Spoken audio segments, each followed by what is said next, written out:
अपनी चर्चा 6 ढाला की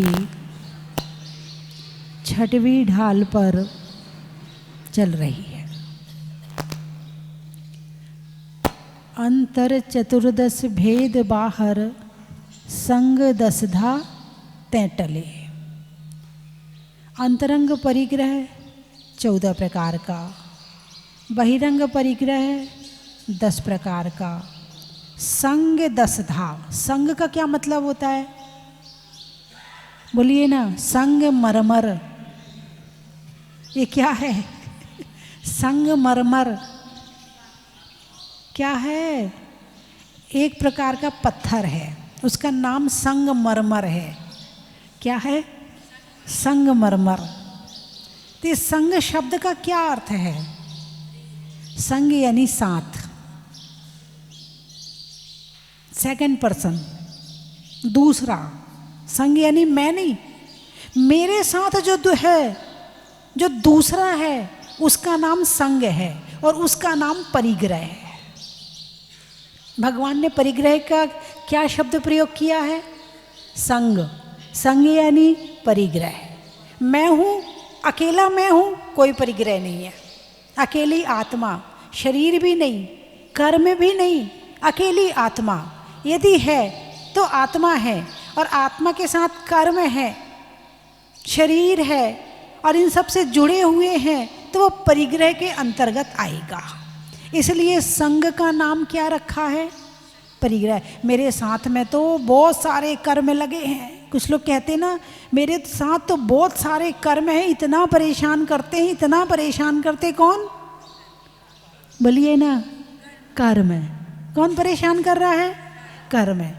कभी ये कहा कि मैं कर्म हूँ, ये कहा मेरे साथ कर्म है, मेरे कर्म बहुत परेशान करते हैं। कभी ये कहा कि मेरी आत्मा बहुत परेशान करती है।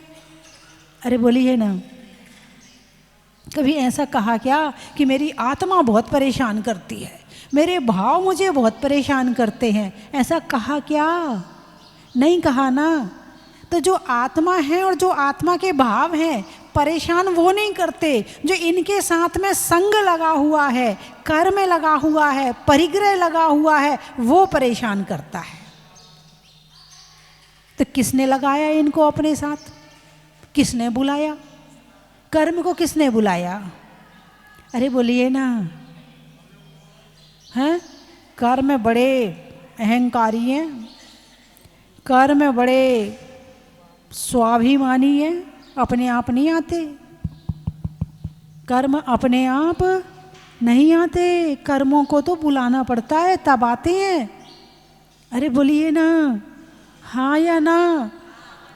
और एक चीज़ से नहीं बुलाते, मन से बुलाते, वचन से बुलाते, काया से बुलाते, 3 जगह से बुलाते, तब कहीं जाके कर्म आते हैं। ऐसे नहीं चले आते कर्म, और आ जाए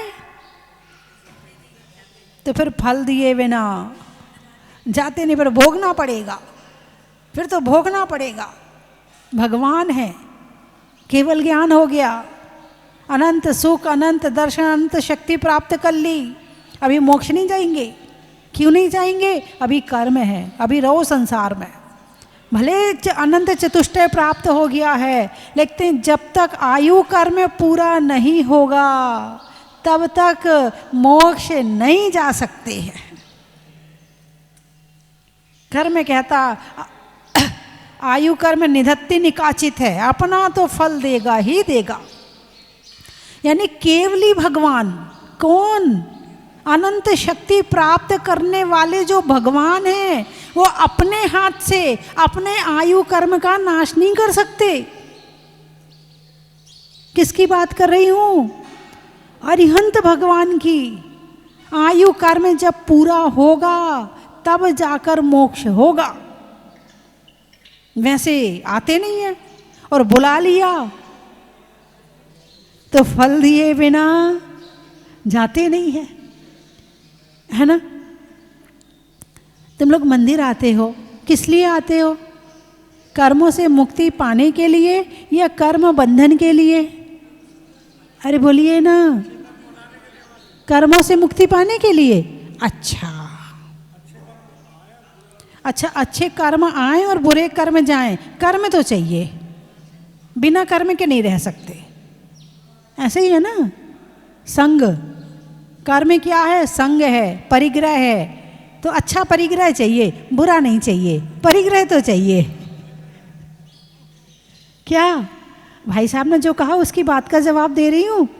कर्म तो चाहिए, अच्छा वाला चाहिए, जिससे धन आए, जिससे गाड़ी आए, है, जिससे तबीयत अच्छी हो जाए, जिससे घर में बच्चे अच्छे से रहें, जिससे ऐसा वाला कर्म चाहिए।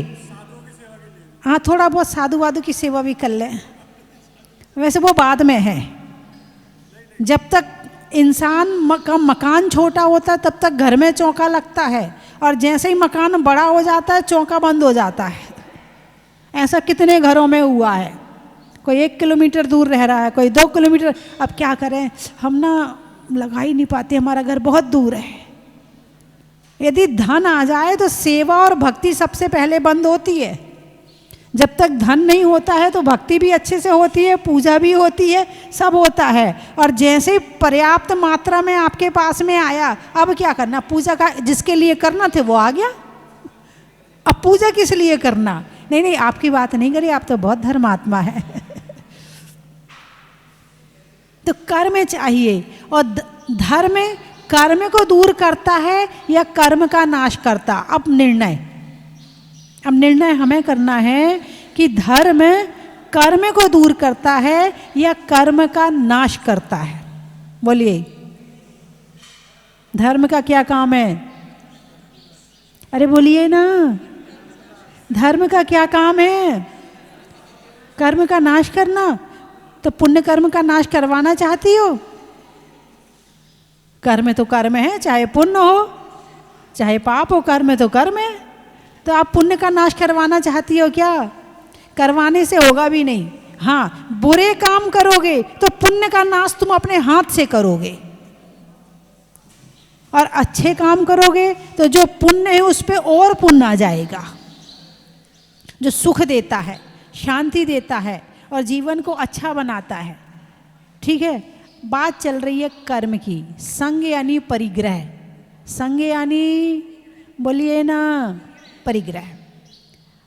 पुण्य और पाप, धर्म करने से क्या आता है? पुण्य आता है। कौन सा धर्म करने से? व्यवहार धर्म करने से।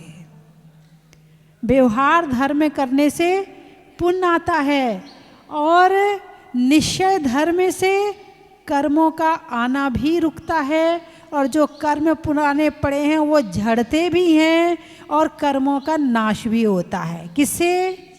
निश्चय धर्म। अब 2 तरह का धर्म हो गया। तो व्यवहार धर्म क्या है? पूजा करना, भक्ति करना, आहार देना, स्वाध्याय करना, वैयावृत्ति करना, सहायता करना, दान देना, ये व्यवहार धर्म है। इससे पाप टूटता है और पुण्य आता है। ये व्यवहार धर्म है। ठीक है, देख के चलना है, अच्छी मीठी वाणी बोलना, इससे ये व्यवहार धर्म है। जिसमें करना है वो व्यवहार धर्म है, और जिसमें ध्यान में बैठ गए और कुछ नहीं करना है, केवल ध्यान, निज ध्यान ध्याता ध्येय को न विकल्प बच भेद न जहाँ, चिद भाव कर्म चिदेश करता चेतना क्रिया तहाँ। जहाँ ये स्थिति आ जाती है वहाँ कर्मों का आना रुक जाता है। फिर चाहे वो पुण्य कर्म हो और चाहे पाप कर्म हो, जब 7वें गुण स्थान से ऊपर उठते हैं तो पुण्य भी आता है। तो कोई पुण्य 2 महीने के लिए, कोई पुण्य 1 महीने के लिए, कोई अंतर मुहूर्त के लिए, इतना ही आता, इससे ज़्यादा नहीं बनता है। और यदि पुण्य भी, किसकी बात करें? पुण्य भी, पाप तो बंधता ही नहीं है, लेकिन पुण्य जो बंधता है उसकी अवधि, उसकी सीमा, उसका समय भी कम होता है। अब आपको फिर फायदा क्या है? जब पुण्य बंध का समय कम हो जाएगा तो ऐसे ध्यान का क्या फायदा? अरे कर्म करना नहीं है, कर्म काटना है। भगवान कब बनोगे? बोलिए ना, भगवान कब बनोगे? जब कर्म कटेंगे, चाहे पुण्य हो चाहे पाप हो, जब दोनों कटेंगे तब भगवान बनेंगे। बात समझ में आई कि नहीं आई? भगवान बनने के लिए ऐसा नहीं है पुण्य चाहिए पाप काट दो, नहीं। भगवान बनने के लिए पुण्य और पाप, लेकिन पुण्य को उपयोग पूर्वक, ज्ञान पूर्वक त्याग नहीं किया जाता, पाप का उपयोग पूर्वक त्याग किया जाता है। बात समझ में आई कि नहीं? बोले अनुपम सागर जी महाराज की, यतीन्द्र सागर जी महाराज की। आज हमारे बीच में अनुपम सागर जी और यतीन्द्र सागर जी महाराज विराजमान है। नमोस्तु महाराज जी, नमोस्तु महाराज जी, नमोस्तु महाराज जी। महाराज ने दीक्षा क्यों ली? चलो अब आपसे प्रश्न करती हूँ। भगवान महाराज जी के पास में क्या है, पुण्य है कि पाप है? अच्छा, परिग्रह जो है, गाड़ी, कोठी, बंगला, मकान, सोना, चांदी, ये पुण्य के उदय में आता कि पाप के उदय में? अरे बोलिए ना, पुण्य के उदय में आता कि पाप के उदय में? पुण्य के उदय में। तो इसका मतलब भगवान के पास तो कुछ है ही नहीं हैं। और उनके भक्त जो जिनके भक्त होते वो वैसा बनने का प्रयास करते, और मुनिराज के पास भी कुछ नहीं है पिछी कमंडल के अलावा। तो इनका पुण्य का उदय चल रहा कि पाप का उदय चल रहा? अरे बोलिए ना, है? अभी तो कह रहे जो परिग्रह आता है वो पुण्य के उदय में आता है। अब महाराज जी के पास कुछ है ही नहीं है तो कह रहे उनका पुण्य का उदय चल रहा है। तो ये कैसा पुण्य है? परिग्रह यानी इष्ट वस्तु की प्राप्ति। क्या कहा? इष्ट वस्तु की प्राप्ति पुण्य के उदय में होती है। अब इसमें नाम अभी किसी का नहीं लिया, ना परिग्रह का ना त्याग का, केवल तुम्हें जो अच्छा लग रहा है उसकी प्राप्ति किसके उदय में होती है? पुण्य के उदय में। तो तुम्हें इष्ट क्या लग रहा है, तुम्हें अच्छा क्या लग रहा है? परिग्रह। तुम्हें क्या अच्छा लग रहा है? नोट, पैसा, सोना, चांदी अच्छा लगता है, तुम्हें अच्छा लगता है, इसीलिए वो पुण्य है। और जिस दिन त्याग की भावना आएगी उस दिन महापुण्य है। परिग्रह आता पुण्य से है और छूटता महापुण्य से है। क्या कहा? आता पुण्य से है और छूटता महापुण्य से है। जिसका छूट गया है वो महापुण्यशाली है। तो क्या कहा? संग। परिग्रह का एक नाम क्या है? संग। संग का मतलब परिग्रह, संग का मतलब परिग्रह।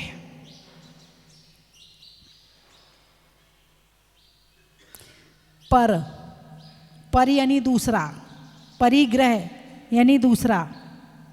ठीक है, मैं अलग और परिग्रह अलग। स्व और पर। स्व यानी आत्मा, और आत्मा के अलावा जो कुछ है सब पर है यानी दूसरा है। क्या है? दूसरा है। ठीक है, तो क्या मैं परिग्रह से मुक्त हो सकता हूँ? ऐसा कभी चिंतन किया, कभी विचार किया आपने? अरे बोलिए ना। अब तो ऐसा लगता है बिल्कुल अभी बाहर जाके देखो, तुमसे बड़ा कोई ज्ञानी नहीं, और यहाँ मैं पूछूं तो तुमसे बड़ा कोई अज्ञानी नहीं। अभी बाहर जाके कोई कहते थे भाई साहब आपको ये नहीं आता है, क्या समझता है मुझे? सब आता है मुझे, मैं सब जानता हूँ, मुझसे मत भिड़ना, मुझे मत बताना, मैं सब जानता हूँ, मुझे टोकने की ज़रूरत नहीं है।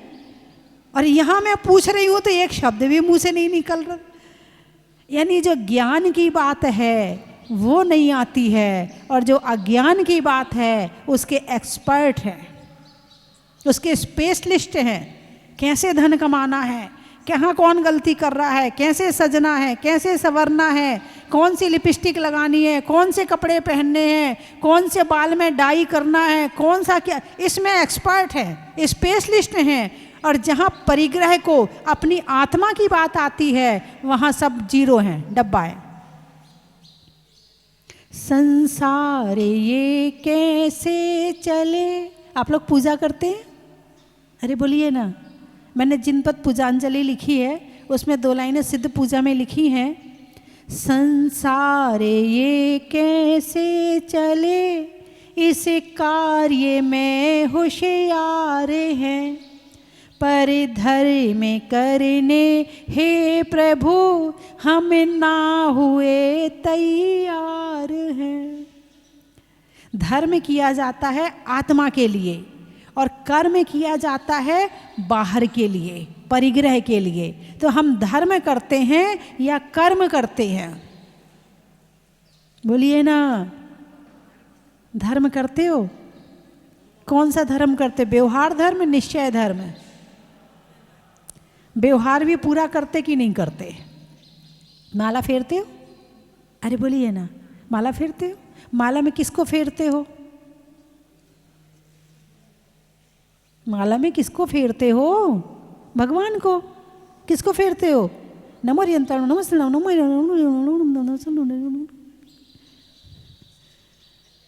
किसको फेरने बैठे हो? भगवान को। फेरे भगवान, मन फिर गया, भगवान नहीं फेरे। नमोकार मंत्र में भगवान याद आए? अरे बोलिए ना, अरिहंत भगवान याद आए? सिद्ध भगवान याद आए? आचार्य उपाध्याय साधु परमेष्ठी याद आए? यदि आए हैं तो आपने धर्म किया है, और नहीं आए हैं तो दिखावा किया है। पूजा करी? कैसी पूजा करी? हाँ तू इधर आके बैठ जा, हाँ तू ये जल चढ़ाना, ये चंदन चढ़ाना, ये विनय पाठ कर पकड़ पूजा कर, तुम बिन में व्याकुल भयो जैसे जल बिन। लाइनों पे ध्यान हुआ? जो लाइन पढ़ रहे थे उस पे ध्यान लगाया? अरे वो पूजा निकाल ले, वो याद है, वो जल्दी हो जाती है। जिसमें मेहनत ना लगे, जिसमें दिमाग ना लगे, जिसमें मन ना लगे, मन की जरूरत ही ना पड़े, केवल मुंह पढ़ ले पूरा। जैसे टेप रिकॉर्ड होता ना, चलाया वो शुरू हो जाता है। धर्म किया, कैसा किया? अभी तो व्यवहार धर्म ही नहीं किया, निश्चय धर्म तो बहुत दूर की बात है। बात समझ में आई कि नहीं आई? तो संग, संग यानी परिग्रह। और अभी जो धर्म किया वो किसके लिए किया? भगवान दुकान नहीं चल रही, भगवान थोड़ा सा घर में बच्चे की शादी नहीं हो रही, भगवान थोड़ा ये। अभी किसके लिए धर्म किया? परिग्रह के लिए किया या परिग्रह छोड़ने के लिए किया? अरे बोलिए ना, तो धर्म किसका नाम है? गहराई में उतरो। मैं ये नहीं कह रही कि घर छोड़ दो, मैं ये नहीं कह रही कि मकान छोड़ दो, मैं ये नहीं कह रही कि दुकान छोड़ दो, मैं ये नहीं कह रही कि कमाना छोड़ दो, लेकिन असलियत को जानो कि क्या है। और इतनी जल्दी छूटने वाला भी नहीं है। तुम चाहो कि छूट जाए तो छूटने वाला भी नहीं है, लेकिन ज्ञान तो करो कि है क्या, ये दुनिया क्या है, ये आत्मा क्या है, ये संसार क्या है, ये परिग्रह क्या है, मोक्ष जाने का रास्ता क्या है, भगवान क्या है, साधु संत क्या हैं। थोड़ी थोड़ी फीलिंग लेने की तो कोशिश करो कि वास्तव में धर्म होता क्या है। मैं दुकान जाने मना नहीं कर रही, बच्चों को छोड़ने के लिए नहीं कह रही हूँ, लेकिन धर्म को जानो तो सही। तुम धर्म को जानोगे ही नहीं तो मानोगे कब?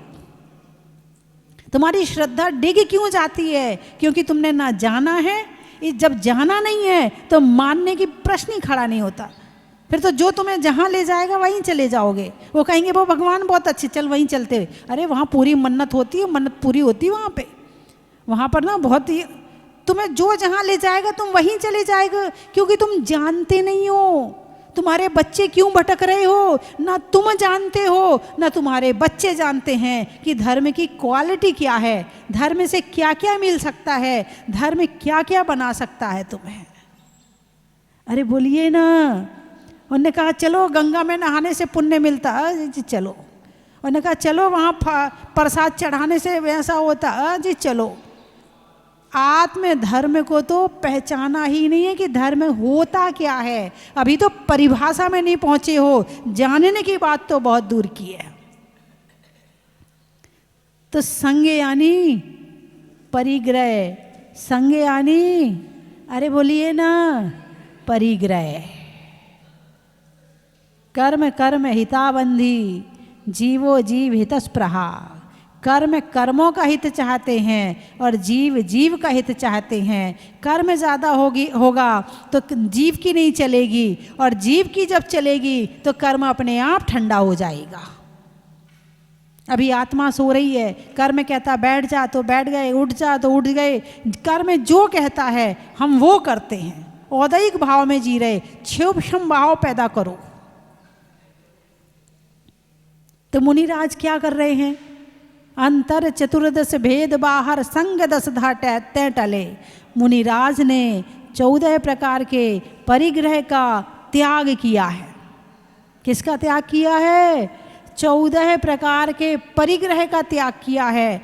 यानी 4 कषाय, 9 कषाय और बाहर के 10 प्रकार के परिग्रह का त्याग किया है। और जब ये परिग्रह छूट गया तो जो बचा वो मेरी आत्मा है। जो बचा अब लीन हो जाओ उसमें, अब उसके सुख का, उसके आनंद का स्वाद लो। अब बैठो अपनी आत्मा जो अनंत सुख है उसको भोगो। अभी तक तो बाहर की वस्तुओं का सुख भोग रहे थे तो लग रहा था कि उसमें सुख है, बाद में पता चला आत्मा में सुख है। घड़ी में सुख है क्या? बोलिए ना, नहीं है। तुम्हें घड़ी से सुख मिलता कि नहीं? कोई 1 करोड़ रुपए की घड़ी पहने तो सुख मिलेगा कि नहीं मिलेगा? अरे बोलिए ना, मिलेगा कि नहीं? 1 करोड़ की घड़ी है। अब घड़ी में सुख है क्या? माना है नहीं। सोने में सुख है क्या? माना है नहीं। सुख कहाँ है? आत्मा में। तो फिर उसमें सुख क्यों महसूस होता है? मान कषाय के कारण। किस कारण? मान कषाय के कारण। तो परिग्रह का सुख माना हुआ है, आज है और कल नहीं है। घड़ी है तो सुख है और बिगड़ गई तो सुख खत्म। हार है सोने का तो सुख है और चोरी चला गया तो सुख खत्म। लेकिन आत्मा का सुख जो ध्यान में बैठ गया वो कल भी था, आज भी है और हमेशा रहेगा। यह है धर्म। बात समझ में आई कि नहीं? धर्म स्थायी सुख में पहुंचाता है। किस में पहुंचाता है? स्थायी सुख में। अभी कौन सा सुख भोग रहे हो? अस्थायी। और ये अस्थायी सुख बढ़ता नहीं है, घटता जाता। जवानी में जितने सुंदर थे तो आईना देखने में आनंद आता था, और बुढ़ापे में यही शक्ल तो यही रहेगी, फिर शीशा देखने में आनंद आएगा? आज है और कल नहीं है। लेकिन ध्यान में, जवानी में ध्यान करते थे तो वही आनंद था, और बुढ़ापे में करोगे तो ही वही आनंद रहेगा। बढ़ सकता है, घट नहीं सकता है। इसलिए धर्म को जानो, पहचानो, स्वाध्याय करो, प्रवचन सुनो, मुनिराजों की सेवा करो, आहार दो, संगति करो। ऐसी संगति करो कि जो तुम्हें आगे बढ़ाए इस तरफ। ऐसी संगति ना करो जो तुम्हें मोह में और छलावे में और भुलावे में ले जाकर और दुर्गति करा दे। ठीक है? देखो मैं तो वैसे ही बोल रही हूँ। अभी असली प्रवचन तो हमारे मुनिराज सुनाएंगे, जो उनके प्रैक्टिकल रूप में है, जो उनके अनुभव रूप में है, हैं? वो जो सुनाएंगे और अच्छी बात बताएंगे, है ना? चलिए मैं 3 चीज़ें बोलूँगी, आपको कहना बड़ा ही। अरे बोलिए ना। आप तो बिल्कुल सो गए या खो गए। क्या हुआ? असली धर्म में पहुंच गए। कहाँ पहुंच गए? जो वास्तविक है वहाँ पहुंच गए कि कहाँ भटक रहे संसार में, कब तक भागेंगे इन सब के पीछे। इसका कोई दी एंड तो है ही नहीं है। इसको तो दी एंड करके अपने आप में आ जाओगे तो सुख मिल जाएगा, है ना? चलिए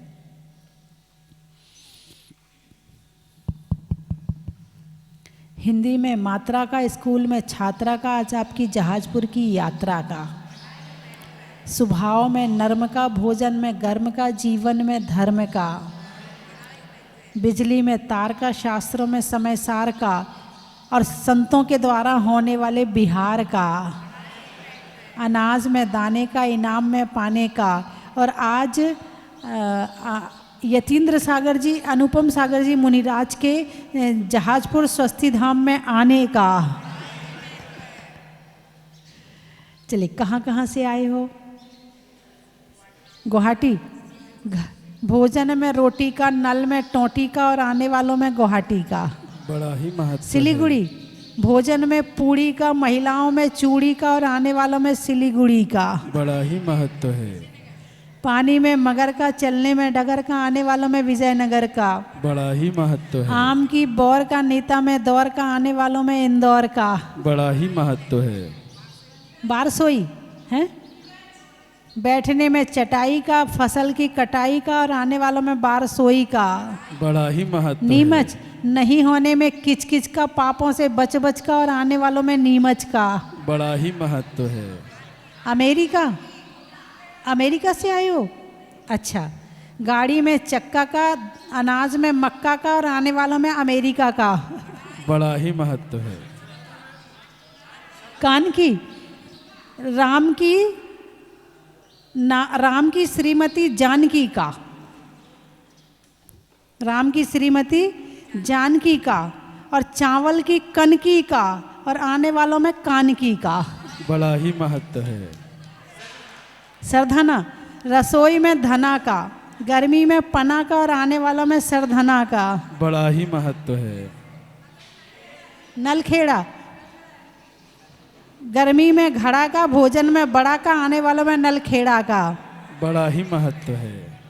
तपस्या में बाहुबली का, पानी भरने में नली का और आने वालों में देवली का। बड़ा ही महत्व है। बेंगलोर। अच्छा। जंगल में मोर का, बच्चों के शोर का और आने वालों में बेंगलोर का। बड़ा ही महत्व है। कोटा। सावन की घटा का, रसोई में पटा का, आने वालों में कोटा का। बड़ा ही महत्व है। हो गए सारे? भोजन में बड़ी का, बूढ़ों में छड़ी का और आने वालों में केकड़ी का। बड़ा ही महत्व है। बोलिए 24 भगवान की। अभी त्याग दिए जो सारे जग को, उन अरिहंतों को हो नमन।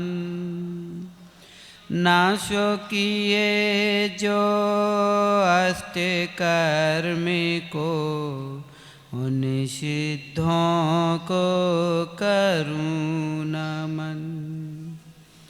36 25 गुण के धारी, सूर्य पाठक जन को नमन। ज्ञान ध्यान तप लीन निरंतर, सर्व साधु को करूँ नमन। सर्व साधु को करूँ नमन। सर्व साधु को करूँ नमन। जय बोलिए अनंत अनंत सिद्ध परमेश्वरी भगवान की। जय बोलिए देवादिदेव 1008 श्री मुनि सुब्रतनाथ भगवान की। जय बोलिए अध्यात्म योगी आचार्य भगवान कुंद कुंद स्वामी की। जय बोलिए वात्सल्य दिवाकर आचार्य भगवान विमल सागर जी महाराज की। जय बोलिए परम पूज्य आचार्य भगवान ज्ञान सागर जी महाराज की। जय बोलिए परम पूज्य गणाचार्य विराग सागर जी महाराज की। जय बोलिए परम पूज्य आचार्य भगवान ज्ञेय सागर जी महाराज की। जय बोलिए परम पूज्य आचार्य भगवान विशुद्ध सागर जी महाराज की। जैन धर्म की।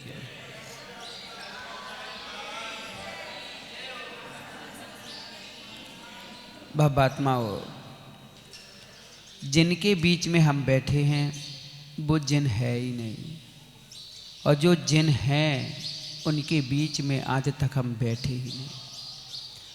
अगर एक बार उस जिन के पास में हम बैठ गए होते तो फिर यहाँ पर बैठने की जरूरत नहीं थी। हम जिन जिन के बीच में बैठे, उन्होंने हमें जिन का रास्ता तो बता दिया लेकिन जिन नहीं बनाया, और जो जिन बना सकते हैं उनके रास्ते में आज तक हम चले ही नहीं। आते हैं प्रभु के चरणों में, करते हैं आराधना भक्ति साधना, लेकिन कर्मों से नहीं छूट पाते। अभी माता जी के माध्यम से सुना कि ये परिग्रह है, एक संघ को समझा, एक संघ को समझा।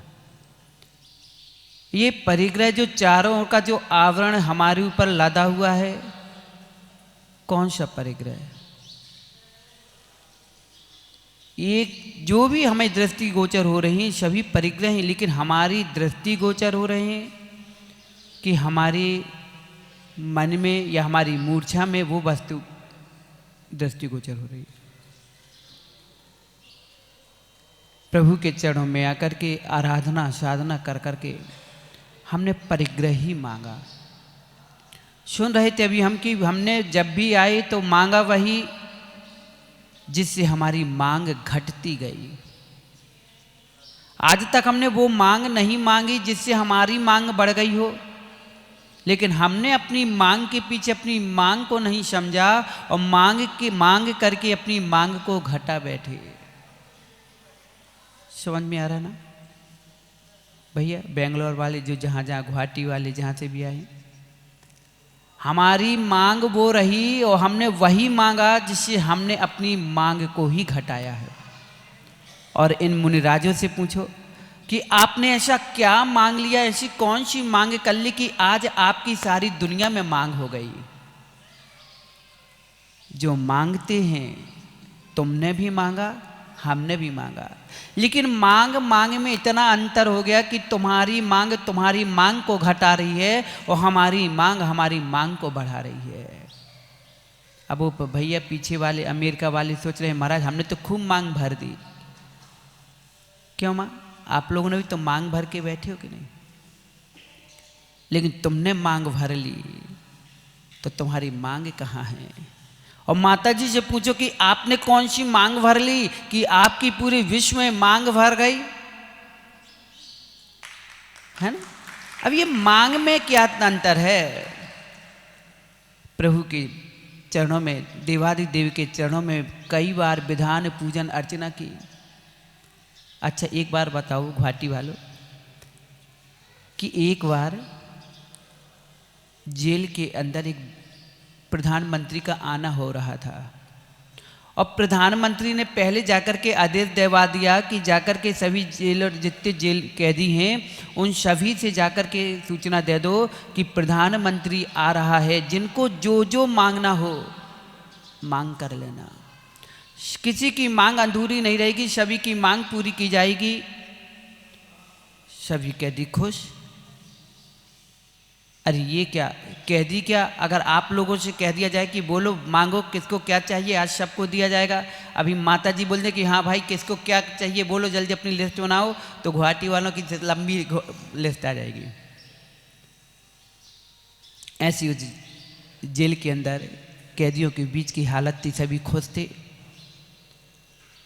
और जैसे ही प्रधानमंत्री का आना हुआ, पूरे जेल को, पूरे शहर को अच्छा सजाया गया। और जैसे ही प्रधानमंत्री वहाँ पर जाकर बैठा और कहा कि भाई सभी कैदी एक एक करके आएं और जिनको जो बात रखनी हो, जो मांग करनी हो, अपनी मांग रखें और सभी की मांग यहाँ पूरी की जाएगी। पहला कह दिया है कि साहब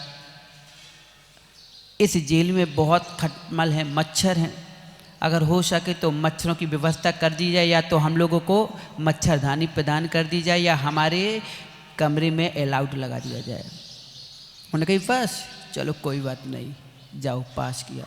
दूसरा है कि यहाँ का भोजन अच्छा नहीं बनता, यहाँ कच्ची रोटियाँ बनती हैं, कच्चा सा भात, पतली सी दाल मिलती है, कुछ भोजन अच्छा नहीं मिलता, कम से कम भोजन की तो व्यवस्था अच्छी हो जाए। कहा ठीक है तुम्हारे लिए भोजन की अच्छी व्यवस्था की जाएगी। एक एक करके आई, किसी ने सोने के लिए पलंग मांगा, किसी ने देखने के लिए टीवी मांगी, किसी ने मोबाइल चलाने के लिए, किसी ने अगरबत्ती लगाने के लिए, किसी अखबार पढ़ने के लिए। और जो भक्त था उन्हें कहा मुझे भगवान का एक मंदिर बना दो, मैं भगवान की पूजा करता रहूँगा। किसी ने कहा मुझे यहाँ पर घूमने के लिए कहीं खेल खिलौने के लिए कुछ सामान मिल जाए। जो जिसकी रुचि थी सबने अपना मांग लिया। समझ में आ गया ना किसने क्या क्या मांगा? सभी जेल कैदियों ने एक एक करके अपनी आवेदन लगाए और प्रार्थना की कि साहब मेरे लिए ये आप देना चाहे तो ये मांग पूरी कर दीजिए। सारे कैदियों ने अपनी अपनी लिस्ट जाकर के दी और प्रधानमंत्री ने दस्तखत किया कि इन सभी की सुनवाई की जाए और शीघ्र से शीघ्र इनकी मनोकामना पूरी की जाए। अब एक कैदी आखिरी में खड़ा है। अब एक कैदी आखिरी में खड़ा जाकर के 3-4 कैदी कहते हैं, अरे भाई तू पागल हो गया है क्या? प्रधानमंत्री आया है, चला जाएगा, और तुझे भी तो पता है कि प्रधानमंत्री ने घोषणा की है कि सभी कैदियों की मांग पूरी की जाएगी, जाकर तू भी कुछ मांग ले। उसने कहा कि सभी लोगों ने तो मांग लिया, अब मांगना का बचा क्या है? अरे तू पागल है, तेरे मन में जो बात हो जाकर के मांग ले, जो सुविधा चाहिए, जो तुम्हें आनंद चाहिए, पूरा सुख मिलेगा, जाके मांगो तो। और सभी लोगों के कहने पर वो कैदी भी प्रधानमंत्री के समक्ष खड़ा हो गया। अमेरिका वाले ध्यान से सुनना, ठीक है? और जाकर के जैसे सामने खड़ा हुआ, निवेदन किया, प्रधानमंत्री बोले, हाँ भाई बोलिए, आपका क्या काम है? उन्होंने कहा, साहब हमने सुना है कि आप सबकी सुन रहे हो, सबकी सुनने करके सबकी मांग पूरी कर रहे हो, क्या मेरी मांग पूरी होगी क्या? हाँ बोलिए, तुम्हारी क्या मांग है? साहब जो यहाँ के कैदियों ने मांगा है वो मैं कुछ नहीं मांगना चाहता हूँ, अगर आप कुछ देना चाहते हो तो मुझे इस जेल से रिहा कर दीजिए। अगर आप कुछ देने में सक्षम है और मेरी मांग पूरी कर सकते हो तो मुझे इस जेल से रिहा कर दीजिए। मुझे सारा सुख, मुझे पूरा आनंद, मेरी शांति सब बाहर है, इस जेल में नहीं है। प्रधानमंत्री सोच के पड़ गया कि सभी कैदियों ने आकर के क्या मांगा और ये कैदी मुझसे क्या मांग रहा है। चलो कोई बात नहीं, इसने मुझसे मांगा है, अब मेरी जवान है, मैं तो लिख के देता हूँ और इस कैदी को जेल से रिहा कर दिया जाए। अब चाहे गुवाहाटी वाले हों, अमेरिका वाले हों, कोटा वाले हों, नीमच वाले हों और देवली वाले, जहाँ जहाँ के लोग आए हैं, अब सोचिए कि कौन व्यक्ति अच्छा था, कौन सा कैदी अच्छा था जिसने रिहा मांगा, कि जिसने अपनी सुख सुविधाओं के लिए उस जेल के अंदर की वस्तुएं मांगी, जिसने रिहा मांगी। आप लोग क्या बोलते हो? देवगण जी, अवश्य पूजा पाठ करें। देवतागण, कौन व्यक्ति अच्छा था जिसने जेल में रह करके, जेल में संसार की जो सुविधाएं थी वो वस्तु मांगी, कि जिसने जेल से रिहा होने की वस्तु मांगी? समझ में आ रहा है ना? इतना तो समझ में आ रहा है कि कुछ भी समझ में नहीं आ रहा है। आ गया? क्या आया? किसने क्या मांगा? अगर आप उसकी जगह होते तो आप क्या मांगते? भैया आप क्या मांगते? जेल से रिहा कर दिया जाए। और आप यही मांगते? नहीं, ये आप सुन करके बोल रहे हो कि मैं भी यही मांगता कि जेल से रिहा कर दिया जाए, लेकिन आप सुन सुन के नहीं, अपने दिल में हाथ रख के बोलिए कि मुझे मांगना क्या चाहिए था। अगर जेल से रिहा होने वाला व्यक्ति समझदार है तो उस व्यक्ति की तरह आप समझदार क्यों नहीं बन रहे हो? जब भी भगवान के चरणों में आते हो तो मेरी फैक्ट्री चल जाए, मेरा ये काम बन जाए, मेरे बच्चों की शादी हो जाए, मेरी जॉब लग जाए, इसके अलावा मांगा तो मांगा ही क्या? यही सुविधा तो तुमने अन्य कैदियों ने प्रधानमंत्री से जाके मांगा कि मुझे ये सुविधा हो जाए, और वही मिला। और आखिरी वाले ने रिहा मांगी थी, वो रिहा हो गया। जो हमारे प्रधानमंत्री जैसे तीर्थंकर बैठे हों, चलते फिरते आचार्य परमेष्ठी साधु बैठे हों, इनके सामने आकर के मांगा तो क्या मांगा? क्यों भैया? अभी समय होगा, कपड़े बल दोगे, माता जी जा रहे हैं, आशीर्वाद दो, अच्छी फैक्ट्री दुकानदारी चले, यही मांगोगे ना? यही मांग के जाओगे। अब सोचना है, समय हो गया है, समय हो गया है। प्रधानमंत्री जाए या इसके पहले से अपनी अपनी लिस्ट में सोच के रखना कि हमें प्रधानमंत्री से मांगना क्या है। जेल में रह करके जेल की सुविधा मांगना है कि जेल से रिहा होकर के परमानंद परम सुख को मांगना है। क्योंकि संघ की बात चल रही थी, परिग्रह है।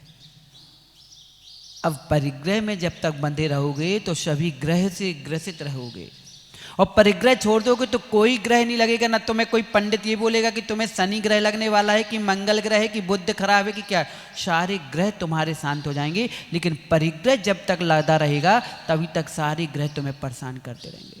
और जिस समय परिग्रह छूट जाएगा, माँ ध्यान रखना, निश्चय मानना, फिर तुम्हें किसी भगवान के चरणों में आकर के पूजा भक्ति करने की जरूरत नहीं पड़ेगी। क्योंकि परिग्रह के पीछे ग्रह निवारण करने के लिए तुम यहाँ आके बैठे हो, और यहाँ आकर के मांगा तो वही मांगा जिनके पीछे तुम परेशान हो रहे हो।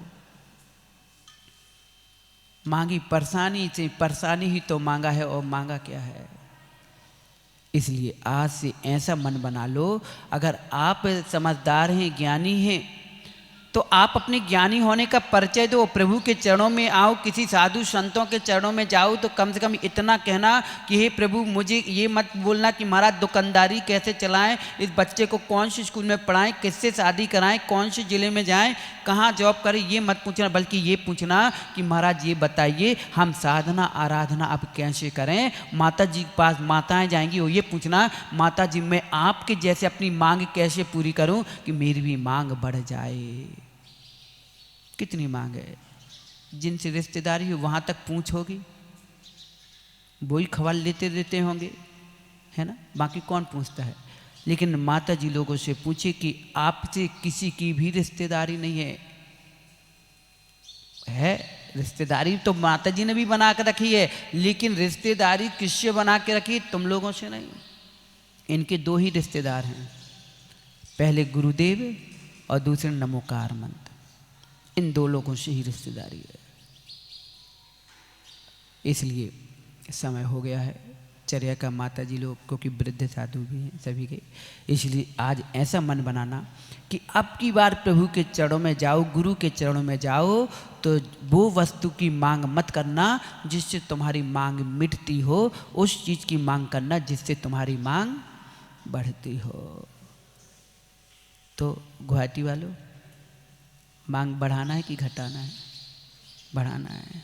तो भरेगा कौन जब बढ़ा लोगे तो?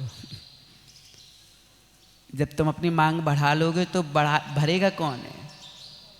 बढ़ाना भी हमें है, भरना भी हमें है, क्योंकि कोई किसी का करता नहीं है, स्वयं जीव करता है, स्वयं भोगता है।